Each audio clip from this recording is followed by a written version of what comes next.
The troopy is pretty much completely empty again, and that's because my appointment for the rooftop conversion is coming up.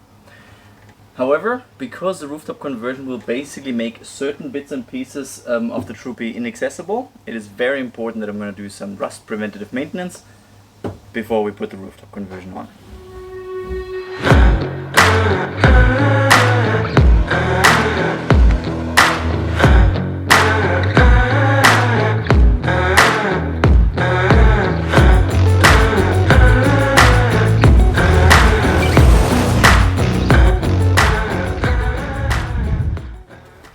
Unfortunately, like many older four-wheel drives, the troopcarrier never has been, or the chassis never has been zinc dipped to properly rust-proof it like many modern cars.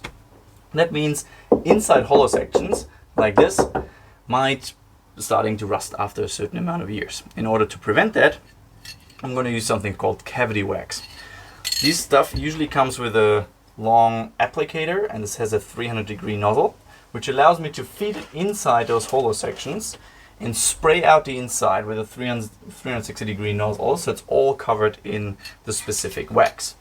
That coating basically will prevent that any humidity or basically can settle on the raw metal itself, and therefore it should hopefully not rust any time in the future.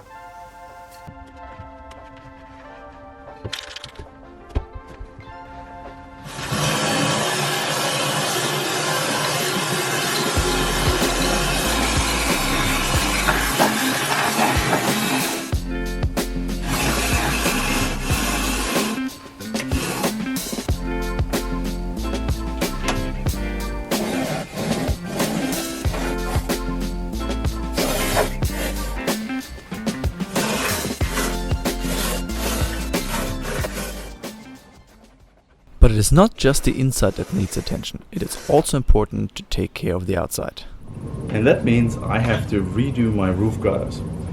It's a very typical problem on older style four-wheel drives because two pieces of metal basically meet inside the rain gutter, and that is only sealed with a little bit of a seam sealer in here. After a couple of years, this likes to get a little porous or cracks, and as soon as water gets between those two metals, you'll never see the end of it and the car will start to rust.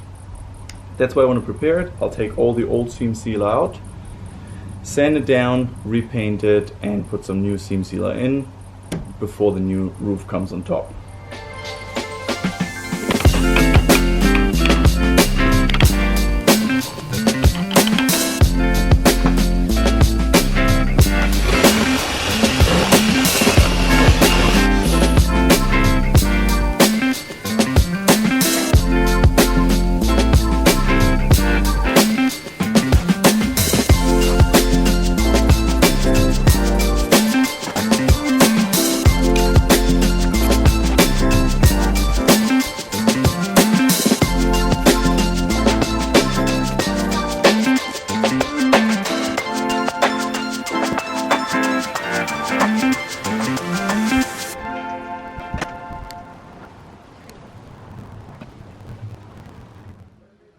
And don't forget the seam sealer underneath the rain gutter to also check for cracks.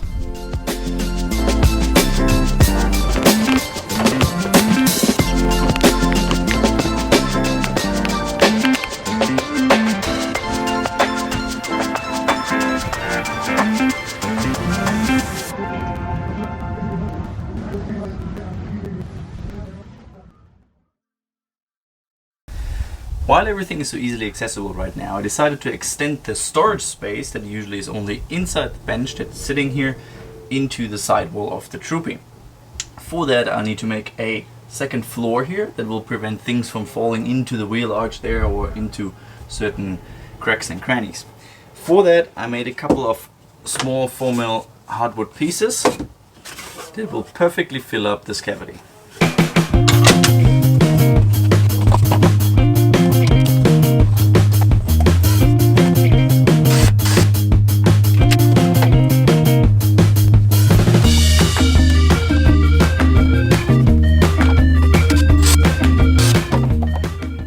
So now that those shelves are done in here, I'm gonna redo the side panels. Currently they're out of pretty disgusting cardboard, but the good thing is I'm gonna use them as a template. They're also gonna have a couple of cutouts here so I can actually access this cavity. Also, usually they're mounted with some paper clips, which I absolutely hate because they always break. So I'm gonna drill out these holes and put rivet nuts in them instead, and then we can mount it all with nice M6 stainless steel screws.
Now that the troopy is ready and prepared, I will drive it to Bacchus Marsh to CMS Automotive, where the conversion will be done.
It is finally time.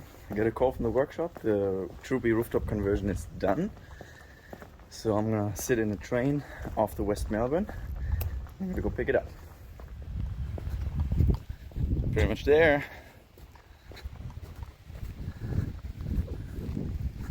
Nice troopy. This the new troopy. My gosh, can't wait to open it. First, I'll drive home and then I'll show you everything about it.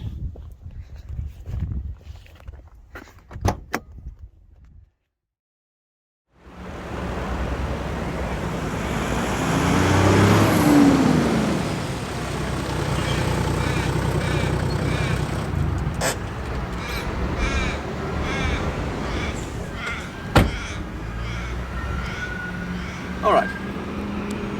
The rooftop conversion is nothing brand new, to be honest. And for $15,000 it is a really expensive mod. It's easily 5 times the amount the price you would pay for an equivalent sized rooftop tent. So why are so many people, including me, so crazy about these sorts of rooftop conversions? Well, number one, it sets up in seconds.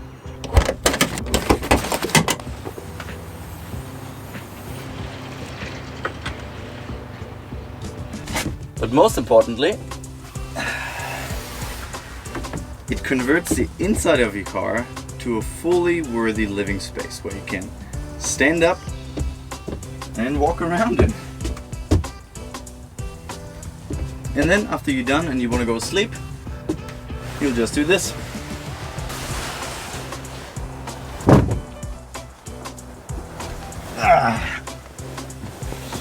You climb up and you just sleep. How good is that? And since I'm probably going to be spending quite a little bit of time up here, I opted for the extra comfy bed version, which even has some slats. So I'm really excited to try these out. If you want a little bit of fresh air, there you go. And I believe that's why so many people actually spent that extra money for rooftop conversion. It is absolutely bloody fantastic. Alright, we're back in the driveway and the rooftop conversion is on. The next step is to mount the awning. And luckily I already had these really massive awning brackets mounted by the same guy who did the rooftop conversion. So now it's just a matter of getting the right bolt patterns done and lifting it up. For the awning itself, I decided on a 270-degree awning because it just provides a massive amount of shade on the side of the vehicle, but also very important on the troopy, also on the back of the vehicle, because that's where I'm mostly be cooking. This one just needs a little bit of modification on the bolt pattern and we should be ready to go.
Unfortunately, due to Corona and some other factors, the conversion of this car took quite a little bit longer than initially estimated.